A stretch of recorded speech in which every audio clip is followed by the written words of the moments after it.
India's first organic ice cream. Better ingredients, better ice cream. Organic Creamery by Iceberg. నువ్వు భోంచేసాయి.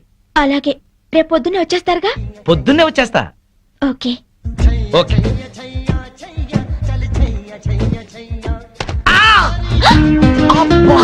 అయ్యో sorry అండి. చల్లగా పిడుగు పడ్డట్టుంది. సారీ ఉండండి ఊతాను. ఏంటి ఊదేది? నువ్వు పడేసిన నలక బాటిల్. సారీ అండి, పైన బ్యాగ్ పెడుతున్నాను, బాటిల్ జారీ. వద్దు, ఎక్స్ప్లెనేషన్ వద్దు.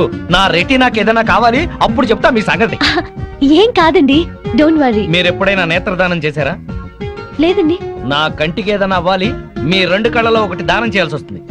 మీ కన్నుకి నా కన్ను హామీ, ఏం భయం లేదు. అయితే సరే. హే సీను. ఎవరు? నువ్వా? ప్రియా నువ్వా? ఏంటి అల్లరి? చిన్నప్పటి నుంచి నువ్వు మారలేదా? అమ్మా తల్లి, 15 ఏళ్ల తర్వాత నిన్ను చూసి పోయిన కన్ను తిరిగి వచ్చినట్టయింది. పొరపాటున ఎవడో మెంటల్ గార్డ్ మీద బాటిల్ పడేశానని భయపడ్డాను. ఏం చేస్తున్నావు ఇప్పుడు? బిజినెస్. పెళ్ళైందా? అయింది. నువ్వు పెద్ద చీట్వి. ఏ? చిన్నప్పుడు నాకేం చెప్పావు? అదే, మనము అమ్మ నాన్న ఆట ఆడుకునేటప్పుడు పెద్దయ్యాక నన్నే పెళ్లి చేసుకుంటానని చెప్పేవాడు కదా నువ్వు. అవన్నీ నీకు బానే గుర్తున్నాయి. అంటే మన స్వీట్ మెమరీస్ అన్ని మర్చిపోయావు అన్నమాట. అసలు నువ్వేం బాయ్ ఫ్రెండ్ రా బాబు. సరేలే గాని నువ్వేం చేస్తున్నావు? ఎంబీఏ పూర్తయింది, ఇక్కడే జాబ్ చేస్తున్నాను. అమ్మని ఊరి నుంచి తీసుకురావడానికని వెళ్తున్నాను. ఓ, నువ్వు రాగానే తప్పకుండా మా ఇంటికి రావాలే. ఇది మా ఇంటి అడ్రస్. ఓకే.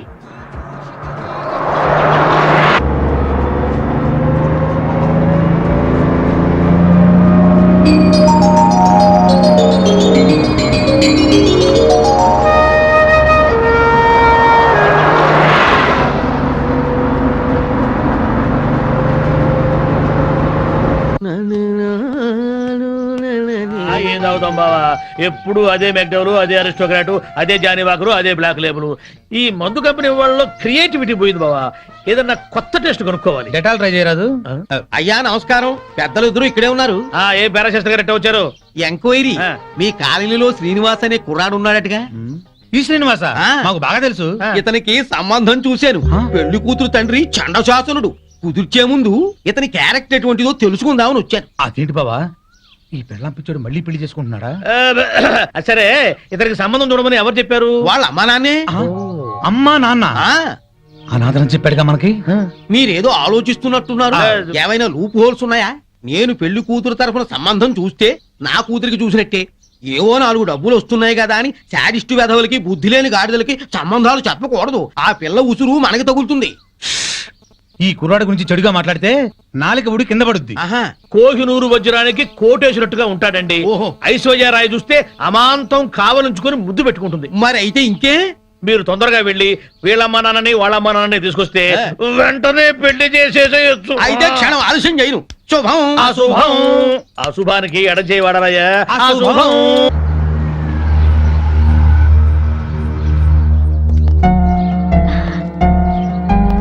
రా మంజుల, నేనే నీకు ఫోన్ చేసి వద్దాం అనుకున్నాను. మా ఆయన ఆఫీస్ పని మీద ఊరెళ్ళారు. ఆఫీస్ పని మీద? అవును. ఏ? సారీ మాధవి, నీకో విషయం చెప్పాలి. ఏమిటది? మీ ఆయనకి మా వారితో ఎలాంటి పార్ట్నర్షిప్ లేదు. ఇన్ఫాక్ట్ మా కంపెనీలో క్లర్క్ గా పనిచేస్తూ పార్ట్నర్ అని అబద్ధం చెప్పాడు. ఈ విషయం తెలిసి ఈ రోజు ఆయన ఉద్యోగం నుంచి తీసేశారు. నువ్వేం బాధపడకు, మా ఆయనకి నచ్చజెప్పి మళ్ళీ ఉద్యోగం ఇచ్చేలా చేస్తాను. బట్ మీ ఆయన్ని కంట్రోల్లో పెట్టుకో. బాయ్.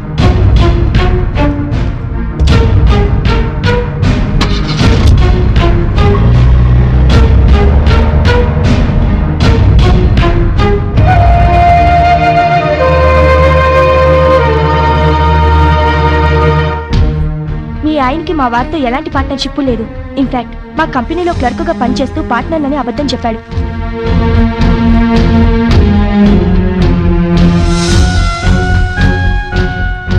ఈ రోజు ఆయన ఉద్యోగం నుంచి తీసేశారు.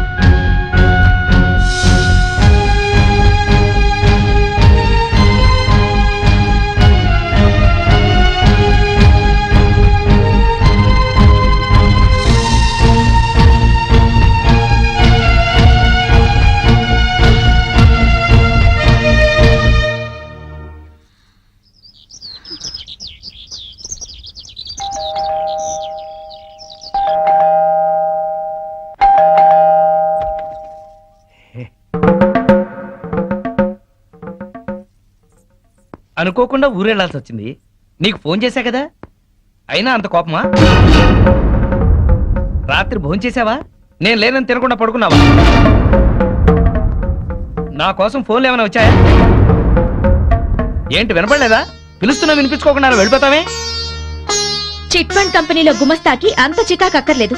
నీకేం తెలుసని మాట్లాడుతున్నావు? ఉద్యోగం ఊడిందని తెలిసి. అంటే మాధవి, నేను చెప్పేది విను. ఏంటి వినేది?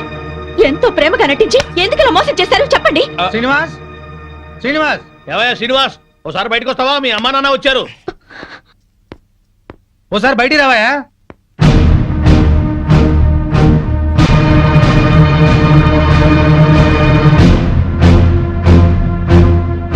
నీకు పెళ్లి కాలేదని ఎవరో పిల్లలు ఇవ్వడానికి వచ్చారయ్యా. ఏమిటి, ఇతనికి పెళ్ళయిందా? మాకు తెలిసి ఒకే పెళ్ళయింది, ఆవిడే ఆ ఒక్క పెళ్ళాం. ఏమిటి మీ అమ్మా నాన్న కూడా తెలియకుండా చేసుకున్నావా ఈ అమ్మాయిని? అవ్వా, మా సంగతి తెలియక వాళ్ళు నీకేదో పెళ్లి సంబంధం తీసుకొచ్చారయ్యా. ఏంటండి ఈ నాటకం? మీ అమ్మా నాన్న దివిసీమ తుఫాన్లో చచ్చిపోయారని చెప్పి నన్ను పెళ్లి చేసుకున్నారు. వాళ్ళు బతికుండగా అలా చెప్పడానికి సిగ్గుగా లేదు. అమ్మా, దివిసీమ తుఫాన్లో కొట్టుకుపోయిన వాళ్ళ అమ్మా నాన్న మొన్న వచ్చిన సునామీకి ఒడ్డు కొట్టుకొచ్చుంటారు. అతనే వెనకు. ఏమిట్రా ఇదంతా? మాతో ఒక్క మాట చెప్తే నీ పెళ్లి మేం కాదంటావా? అది కాదు నాన్న. చేసింది చాలే, సమర్థించుకోకు. నువ్వే మనిషివా, ఇలా చేస్తావు అనుకోలేదు. మీకేం చేశాడేంటి? చీట్ చేశాడండి. ఫోన్ తో సహా నా ఆఫీస్ అద్దెకిస్తే నాకు తెలియకుండా నా సంతకం ఫోర్జరీ చేసి ఎస్టీడీ కనెక్షన్ తీసుకుని 50,000 బిల్లు చేశాడు. పైగా 2 నెలల నుంచి ఆఫీస్ అద్దె కూడా కట్టలేదు. ఆగండి రమణ, ప్రతి నెల ఈయన అద్దె డబ్బు నీతో ఇచ్చి పంపించట్లేదు? ఆ డబ్బులు మేము వాడుకున్నాం సార్. ఛీ! మరి ఎస్టీడీ గొడవ ఏంటి? ఆయన సంతకం ఫోర్జరీ చేసి ఎస్టీడీ కనెక్షన్ తీసుకున్నాం. పబ్లిక్ అందరితో ఫోన్లు చేయించి ఆ డబ్బుతో దుబాయ్ వెళ్ళాలనుకున్నాం. డబ్బు తీసుకున్న ఏజెంట్ మోసం చేశాడు. దయచేసి మమ్మల్ని పోలీసులకు పట్టించకండి సార్. విన్నావుగా, అగ్రిమెంట్ రాసి ఆఫీస్ అద్దెకి తీసుకుంది నువ్వు. ఈ బిల్లు డబ్బు ఆ 2 నెలల అద్దె కట్టకపోతే అరెస్ట్ అయ్యేది కూడా నువ్వే. ఏం శ్రీనివాస్, నా బాకీ తీర్చకుండా ఇంకా ఇలా అప్పులు చేసావా? నీ ఉద్యోగం చూసి నీకు 2 లక్షలు అప్పిచ్చాను, ఇప్పుడు అది పోయింది. నా బాకీ ఎలా తీరుస్తావు? ఏమయ్య పెద్ద మనిషి, ఈ నిక్షేప రాయుడికి మళ్ళీ పెళ్ళా? తల్లి తండ్రి బ్రతికుండగానే చచ్చిపోయారని పెళ్లి చేసుకున్న వాడికి నా పిల్లని వాళ్ళ? నువ్వో తండ్రివి, అతను కొడుకు. చచ్చా పదండి. ఇదిగో శ్రీనివాస్, ఇప్పుడు నా బాకీ తీర్చకపోతే లారీ తీసుకొచ్చి సామానంతా తీసుకెళ్తా. పోలీస్ కమిషనర్ కు ఫోన్ చేసి అరెస్ట్ అయిపిస్తా. సేట్ సామానంతా తీసుకెళ్తే మరి నా సంగతి ఏంటి? ఎవరో ఒకరి కొంప ముంచి తీరుస్తాడేవయ్యా. పార్వతీ పరమేశ్వరు లాంటి అమ్మా నాన్నని అంత మాట అన్నాడంటే నమ్మలేకపోతున్నాం. ఇలాంటి కొడుకుని ఎక్కడా చూడలేదు. తల్లిదండ్రి చచ్చిపోయారని అబద్ధం ఆడి పెళ్లి చేసుకోవడం కంటే నాలాగా పెళ్లి పెటాకులు లేకుండా ఉండడమే నయం. సైలెన్స్! ఎవరు మాట్లాడకండి.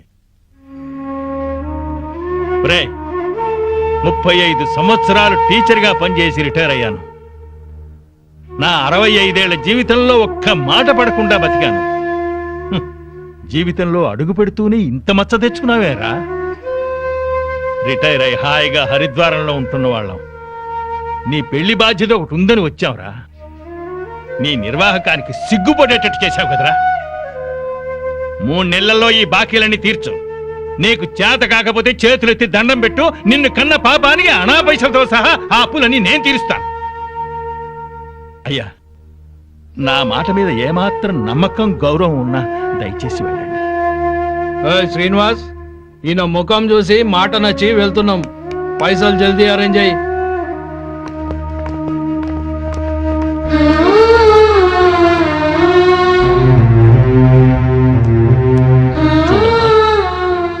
వీడి తెలివికి చదువుకి ఈ అప్పులు తీర్చడం అంత కష్టమైన పని కాదు.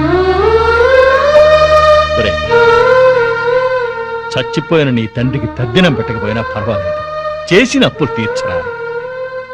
అప్పుడే ఆ తండ్రి ఆత్మకి శాంతి.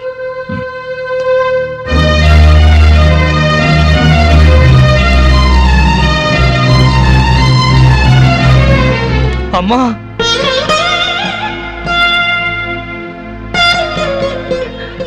చచ్చిపోయిన మీ అమ్మ ఎక్కడున్నా నువ్వు బాగుండాలని కోరుకుంటుంది బాబు.